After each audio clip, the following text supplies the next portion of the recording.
وقنا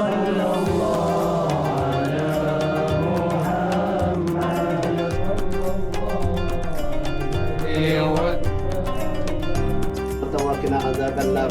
Alhamdulillahirabbil alamin. Taqabbalallahu minna wa minkum. Mengucapkan selamat hari raya dan juga terima kasih kepada Haji Majid dan juga keluarga dan mengucapkan selamat hari raya, maaf zahir dan batin.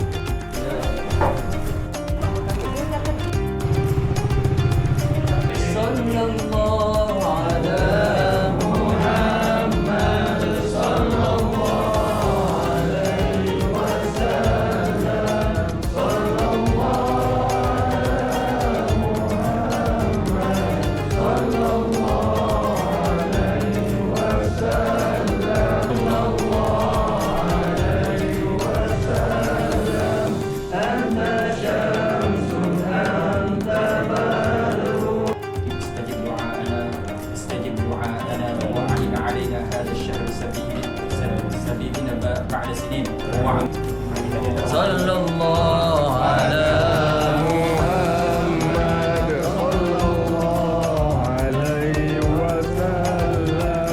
صلى الله على محمد صلى الله عليه وسلم. أنت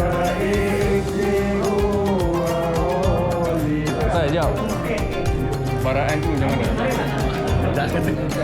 Baraan itu adalah sama-sama kita beramai-ramai.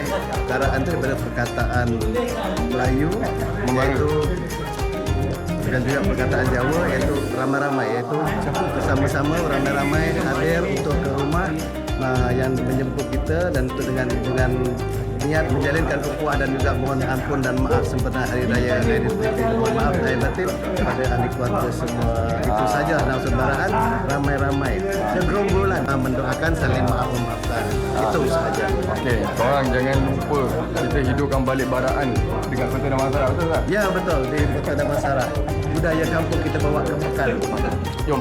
Ini merupakan satu aktiviti yang patut digalakkan.